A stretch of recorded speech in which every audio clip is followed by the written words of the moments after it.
Friend, the only time he ignored his gut became his biggest mistake. There's a moment, most people have had it at least once, where something inside you goes quiet. Not calm, quiet. Like the air before a storm when the birds stop singing and the world holds its breath. Your stomach tightens, your chest pulls, something buried deep in your nervous system, something older than language, is trying to tell you something. Most people listen. Marcus Hale didn't. Not that night, and that one moment, that single, conscious choice to override every instinct God gave him, would cost him everything he had spent 34 years building. This is not a story about a bad man. That's what makes it so hard to watch. Marcus wasn't reckless. He wasn't naive. He was careful, methodical.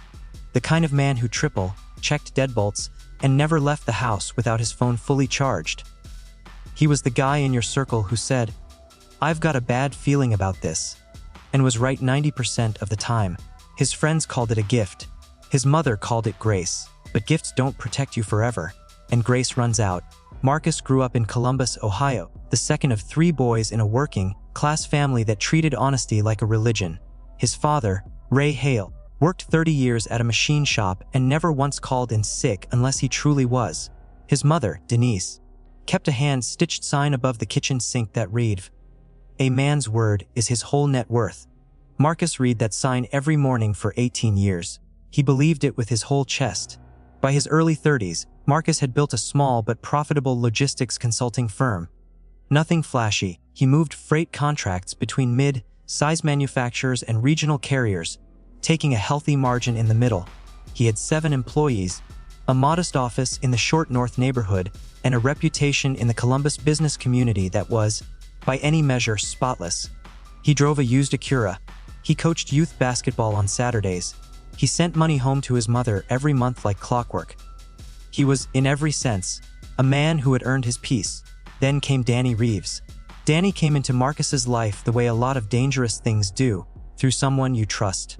Marcus's college roommate, a guy named Phil O'Keffer, had known Danny since childhood. Phil vouched for him hard. "Danny's been grinding for years, man. He just needs someone with your kind of connections to take him seriously. Give him a meeting. That's all I'm asking." Marcus gave him a meeting. Danny Reeves was 38, originally from Cincinnati, sharp dresser, easy talker.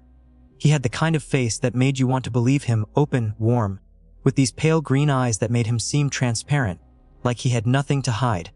He pitched Marcus a partnership opportunity in a cross-state warehousing deal. A food distribution company out of Louisville needed short-term storage and roading contracts in 3 Ohio cities simultaneously. It was exactly the kind of deal Marcus's firm was built for. The numbers were good. The timeline was reasonable. The commission potential was significant, and something about it felt slightly off. Marcus couldn't name it at the time. He tried, sitting across from Danny in a booth at a diner on 5th Avenue, watching the man talk with his hands and smile, that easy smile. There was nothing wrong with the pitch. Nothing wrong with the paperwork Danny slid across the table. Nothing factually wrong with anything. It was subtler than that. It was the way Danny's eyes moved. When Marcus asked about the Louisville company's principal owner, just a flicker. Half a second where those transparent green eyes went somewhere else. Most people wouldn't catch it. Marcus caught it. He filed it away. He told himself it was nothing. This is where the story changes direction. Marcus went home that night and sat at his kitchen table with the proposal spread out in front of him. He called Phil. Phil talked for 20 minutes about how Danny had turned his life around. After some rough years in his 20s, how this was his real shot, how Marcus would be doing a good thing. Marcus listened. He respected Phil. He trusted Phil in the way you only trust people who have seen the worst version of you and stayed anyway. He told Phil he'd think about it. He went to bed. He stared at the ceiling. He felt that quiet, that specific cellular quiet, and he recognized it. He had felt it before a car accident he'd narrowly avoided in 2019. He had felt it the week before a former business partner tried to slide a fraudulent invoice past him. Every time he had listened to that quiet, it had saved him something: time, money, sometimes more than that. He made a mental note to pass on the deal. That should have been the end of it. But the next morning, Phil called again. This time, the tone was different. Phil mentioned, almost casually, that he had already told Danny Marcus was likely in. that Danny had already started referencing Marcus's firm to the Louisville contact. Phil didn't mean it as pressure. Marcus knew that. Phil was just excited, a little careless with his words the way he had always been since college. But the damage was subtle and complete. Marcus felt the social architecture close around him. Backing out now meant making Phil look bad. It meant Danny Reeves, who had done nothing provably wrong, lost a real opportunity over a feeling, over a flicker of the eyes in a diner booth. Marcus told himself he was being paranoid. He told himself the feeling was about his own fear of growth, his own reluctance to extend trust to someone new. He told himself that a man who refuses every risk because of gut feelings isn't careful. He's just afraid. He called Danny that afternoon and told him they had a deal. He ignored his gut for the first time in his adult life. Looking back later, and Marcus would look back on this obsessively, replaying it in his mind like a film reel, with no pause button, he would identify that phone call as the exact moment the floor opened beneath him. Not dramatically, not with any signal, just a clean, quiet crack in the foundation of everything he'd built. The kind of crack you can't see until the whole structure is leaning. The first few weeks of the partnership moved fast. Danny was organized, responsive, professional. He introduced Marcus by email to a man named Gerald Foss, supposedly the operations director of the Louisville Food Distribution Company. Gerald communicated in short, clipped emails, rarely available by phone, but when he did call, he knew the industry language cold. The paperwork looked real. The contracts looked real. Marcus's attorney reviewed them. Nothing flag. Marcus started making calls. He leveraged relationships he had spent a decade building. He pulled in two Ohio-based warehouse operators who trusted him personally. He moved fast because the timeline was tight. Danny said the Louisville company needed the Ohio infrastructure confirmed within 30 days, or they'd go with another routing firm. Marcus pushed. He spent late nights on his laptop. He restructured two existing client contracts to free up capacity. He put his firm's name and reputation behind every agreement. 30 days in, he had committed resources worth roughly $340,000 in potential liability. His own firm's operating capital was stretched but manageable. The commission on completion would cover it twice over, with room to breathe. Then Gerald Foss stopped responding to emails. Marcus noticed it on a Tuesday. He waited 2 days, chalked it up to the logistics of a large company. He called Danny, who said Gerald was traveling. He called the main number for the Louisville company. A woman answered, polite and generic, told him Gerald was unavailable and would return his call. Gerald never called. On the 6th day of silence, Marcus drove to one of his warehouse contacts, a man named Terrell Briggs who had done business with him for 6 years, and told him something felt wrong. Terrell looked at him across a loading dock in the afternoon sun and said, slowly, Marcus, I ran that Louisville company name through our carrier database last week. I was going to tell you, I couldn't find a DOUT registration for them. Say, that quiet came back. Louder this time. Less like a whisper and more like a low, sustained frequency behind the eyes. Marcus drove home. He sat in his car in his own driveway for 11 minutes without moving. His phone buzzed. It was Danny. Hey, just checking in. We still on track? Marcus stared at the message. His thumbs hovered over the screen. Something behind his sternum pulled tight, like a wire being wound too far. He typed back, yeah, we're good, sir. He didn't know why he said that. Not yet. But somewhere beneath the surface of his conscious mind, a different kind of processing had begun. The part of him that had been right 90% of the time, the part he had silenced 6 weeks ago in a diner booth, was awake again. And this time, it wasn't being quiet. This time, it was screaming. The next morning, Marcus didn't go to the office. He sat at his kitchen table with a yellow legal pad, 2 cups of coffee, and the kind of focused, cold clarity that only arrives when panic has burned itself out and left something harder in its place. He wrote down every name, every company, every date, every email exchange.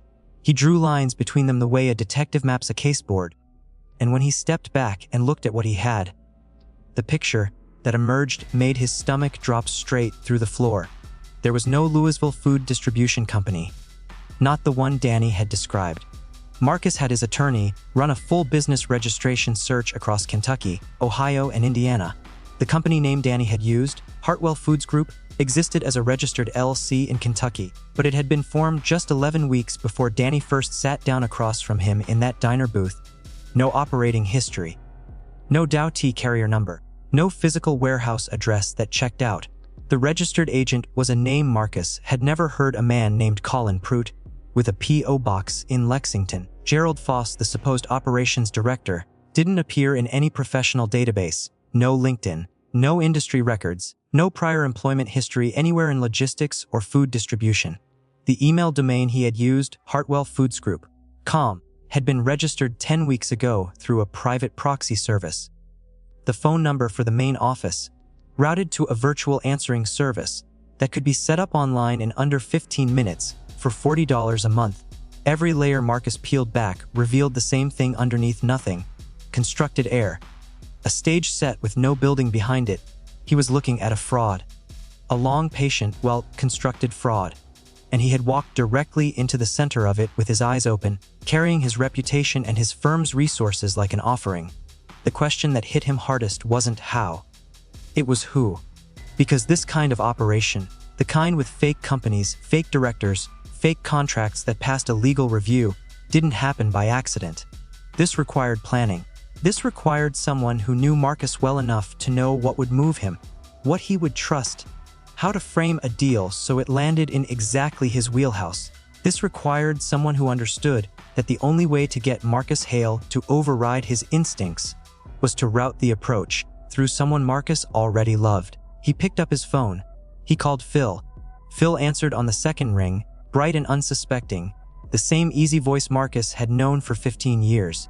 They talked for 3 minutes before Marcus said, quietly, "Phil, I need you to tell me everything you know about Danny Reeves.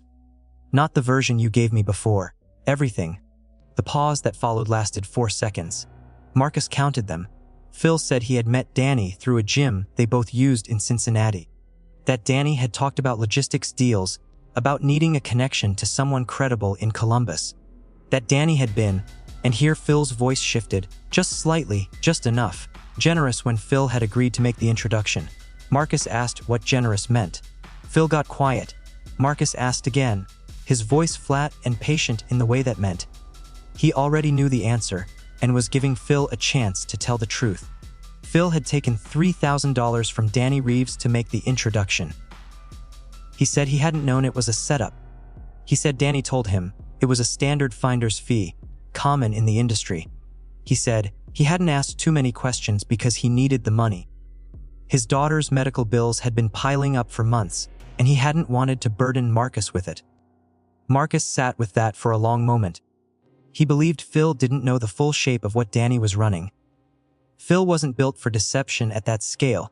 He was careless and occasionally selfish, but he wasn't a predator. He was just a man who had been used the same way a key is used to open a door, no further participation required. But believing Phil was innocent didn't make the damage smaller. It just meant the architect of this thing was Danny alone. Or Danny and whoever was behind him. Marcus went to the police that afternoon. He sat across from a detective at the Columbus Division of Police and laid out everything he had on the legal pad. The detective, a tired-looking woman named Sergeant Carol Wynn, listened without interrupting, read through the documents Marcus had brought, and told him with the careful patience of someone who had delivered this news before that what he was describing was a classic advance, fee and contract fraud scheme. She said these operations typically involved multiple victims across multiple cities. She said building a prosecutable case took time. She said Marcus should contact an attorney immediately to assess his civil exposure. She did not tell him it would be okay. Marcus respected her for that. What she did tell him, almost as an aside, pulling one of his documents closer and tapping a name with her pen, was that the name Colin Pruitt, the registered agent for Hartwell Foods Group, had appeared in a fraud complaint filed 18 months earlier in Cincinnati. Different scheme, different victims, same basic architecture. That case had stalled when the key witness recanted. But the name was there. The fingerprint was there. Danny Reeves and Colin Pruitt had done this before. Marcus drove home with his hands steady on the wheel and his mind working through the implications. The warehouse operators he had pulled into the deal, Terrell Briggs and a woman named Sandra Cho, who ran a mid-size facility in Dayton, were now holding operational commitments with no paying client behind them. Marcus's firm had facilitated those agreements. His name was on them. Terrell was already out roughly $40,000 in reserved capacity and staffing costs. Sandra was in for more. These were people who had trusted Marcus, not Danny, not Hartwell Foods Group, Marcus. He called them both that evening, back to back, and he told them the truth. He did not soften it or redirect blame, or hide behind legal language. He told them he had been defrauded, and that he believed they had been caught in the fallout, and that he was going to do everything in his power to make it right. Terrell was quiet for a long time, then said, I appreciate you calling me yourself." Sandra cried briefly, then got angry, then got quiet. Marcus let her move through all of it. He didn't defend himself. There was nothing to defend.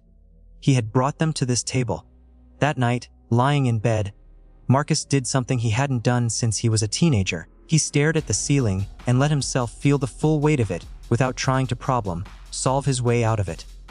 The fear, the shame, the grinding specific humiliation of knowing that the thing that had undone him wasn't ignorance or incompetence. It was the one time he had talked himself out of trusting himself. He had taken the one weapon he owned that no one could manufacture or buy or fake, and he had laid it down voluntarily, for social comfort, for the sake of not making Phil's introduction look bad. He thought about Danny Reeves, about those pale green eyes in the diner booth, moving just slightly off-center when Marcus asked the wrong question. He had seen it. He had registered it. And then he had done the most dangerous thing a careful man can do. He had explained it away. The following morning brought something Marcus was not prepared for. His phone rang at 6:47. Unknown number. He almost didn't answer. He answered. The voice on the other end was male, unhurried, faintly southern in its cadence. It was not Danny's voice. It was someone Marcus had never heard before. The man said 3 sentences. He said he knew Marcus had spoken to the police. He said that was a choice Marcus was free to make. And he said that there were aspects of Marcus's business history, transactions, rerouted invoices, a gray area carrier relationship Marcus had maintained 2 years ago that he was not proud of, that could be packaged in a way that would make Marcus look less like a victim and more like a participant. Then the line went dead. Marcus stood in his kitchen in the early morning light, holding the phone against his thigh, and for the first time in this entire ordeal, he felt something shift from dread into something colder. Something that didn't have a name he liked, because the man on the phone had just told him 2 things simultaneously. He had told Marcus to back down, and he had told Marcus, without meaning to, that they were afraid of him. People who hold all the cards don't make calls like that. People who make calls like that are managing exposure. They were worried about what Marcus knew, or what he might find, or what Sergeant Carol Wynn might do with a name like Colin Pruitt, appearing twice in fraud complaints across 2 cities. Marcus set the phone down on the counter. He took a slow breath. Then he opened his laptop and started building the most detailed document of his life. He wasn't backing down. He was just getting started. And the people who had spent weeks studying Marcus Hale, learning his connections, his trust networks, his professional habits, had made one critical miscalculation. They had studied the version of him that played it safe. They had no idea what he looked like when he had nothing left to lose. Marcus spent the next 72 hours barely sleeping.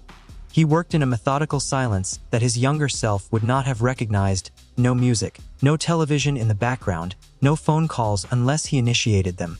Just the laptop screen, the yellow legal pads accumulating in a stack beside his coffee mug, and the slow, deliberate construction of something he intended to be airtight.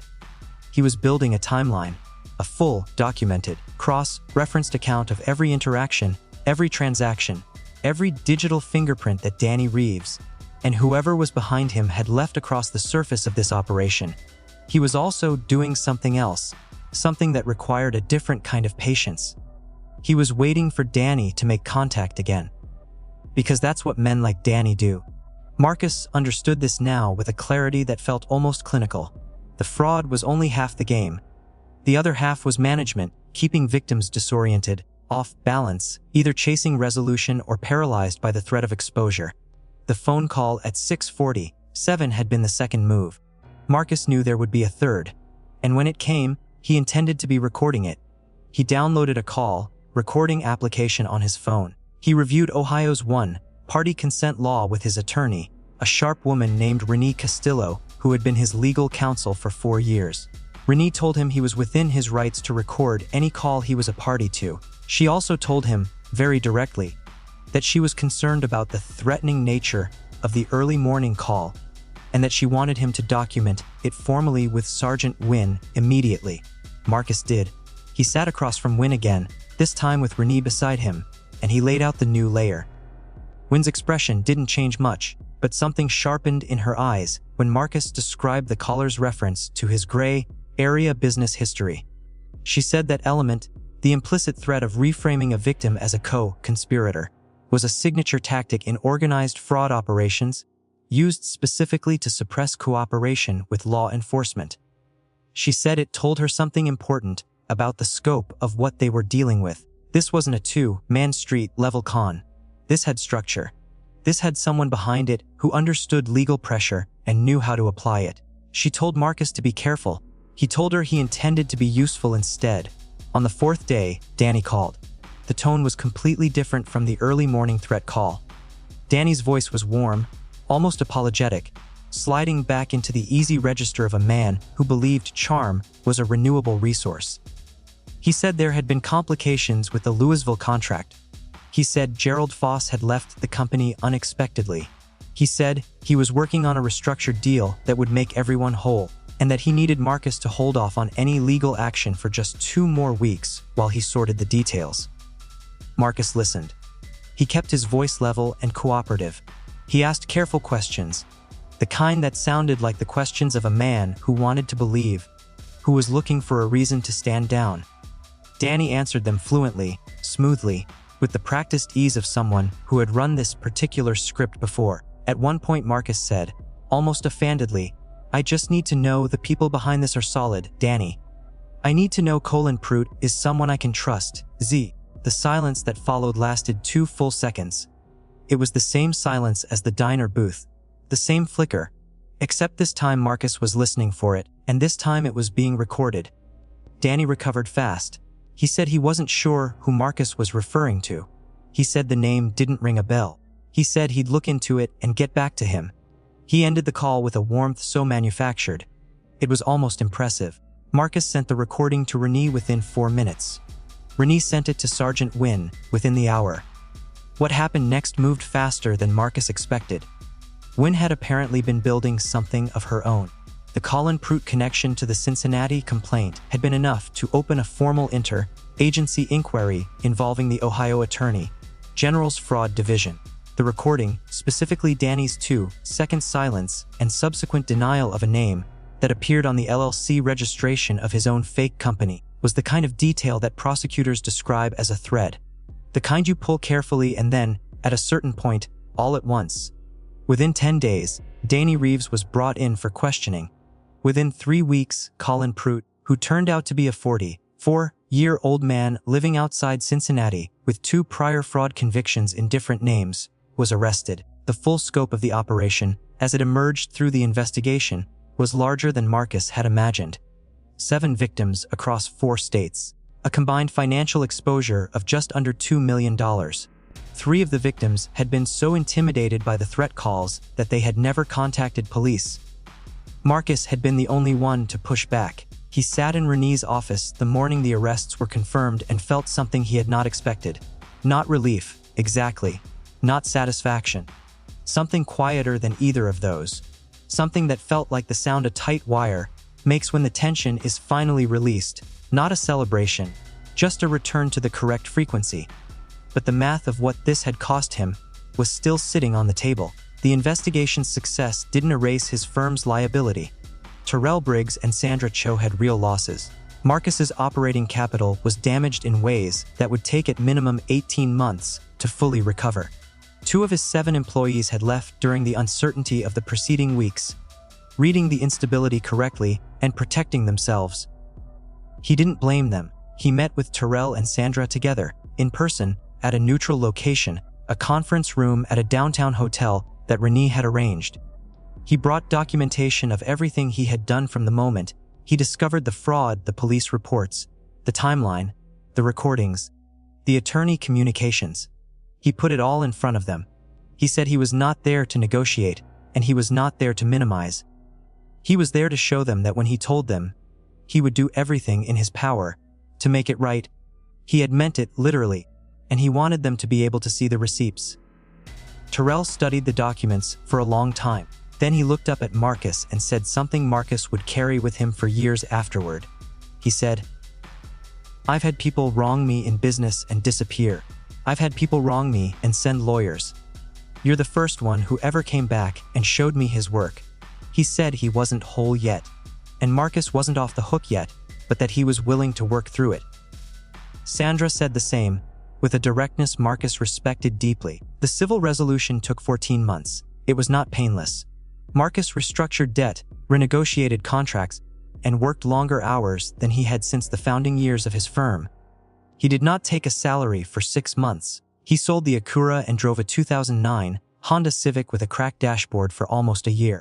He never once considered closing the firm or walking away from the obligations, even when Renee told him there were legal mechanisms that might allow him to limit his exposure. He said limiting his exposure wasn't the same as being right, and he wasn't interested in the version of this story where he came out clean on paper, but wrong in fact. Phil O'Kafer called him 7 months into the process, carrying a guilt that had clearly been eating him in the interim. Marcus listened to the apology without interrupting. When Phil finished, Marcus said something he had thought through carefully. He said he didn't believe Phil had intended harm. He said he also believed Phil had allowed financial pressure to make him careless with someone else's trust, and that those two things could both be true at once. He said he needed time. Phil said he understood. They would find their way back to something, eventually. But it would be smaller than what it had been. Some structures, once cracked, don't restore to their original load-bearing capacity. They become something different, sometimes still useful, just different. Danny Reeves was convicted on 6 counts of wire fraud and conspiracy 14 months after his arrest. Colin Pruitt received a longer sentence given his prior record. Marcus did not attend the sentencing. Renee offered to go with him, said some people found closure in it. Marcus said he had found his closure in the work, not in the courtroom. He was already past the part of this story where someone else's punishment was the point.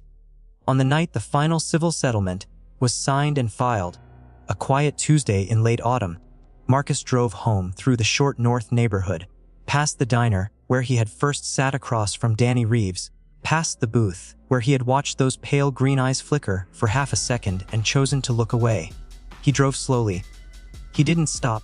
He just looked at the window of the diner as he passed, the warm light inside, the shapes of people eating dinner and talking and moving through an ordinary evening with no idea how close the ordinary is, always, to something that can take everything. He thought about his mother's sign above the kitchen sink. "A man's word is his whole net worth." He thought about how he had always interpreted that as a statement about honesty toward others. He understood now that it meant something else too. Something his 34 years of careful living had not fully taught him until this year. Your word to yourself is part of that net worth. When something inside you speaks, that quiet, that pull, that flicker of recognition that arrives before language and lives below logic, that is not paranoia. That is not fear. That is the accumulated intelligence of every close call you have ever survived, every pattern you have ever recognized, every lesson your nervous system absorbed so quietly you didn't know it was learning. Dismissing it to avoid social discomfort is not maturity. It is not generosity. It is not growth. It is a transaction in which you trade the one thing no con man can counterfeit, your own read of the room, for something as thin and temporary as not wanting to make a moment awkward. Marcus Hale learned the hardest version of a lesson that most people only ever learn the easy way, or never learn at all. The people who will hurt you most are rarely strangers. They come through doors held open by people you love, carrying paperwork that looks right and smiles that feel warm, and they will study you long enough to know exactly which version of your own better nature to weaponize against you. Trust your instincts. Not blindly, not as a substitute for evidence or reason, but when your gut goes quiet in that specific way, when the birds stop singing and the air pulls tight, and something older than your conscious mind tries to get your attention, do not explain it away. Do not negotiate with it. Do not trade it for comfort. Listen, because the one time you don't just might be the time it costs you everything, and no courtroom verdict, no settlement, no apology from anyone in the chain will ever fully give back what that silence was worth.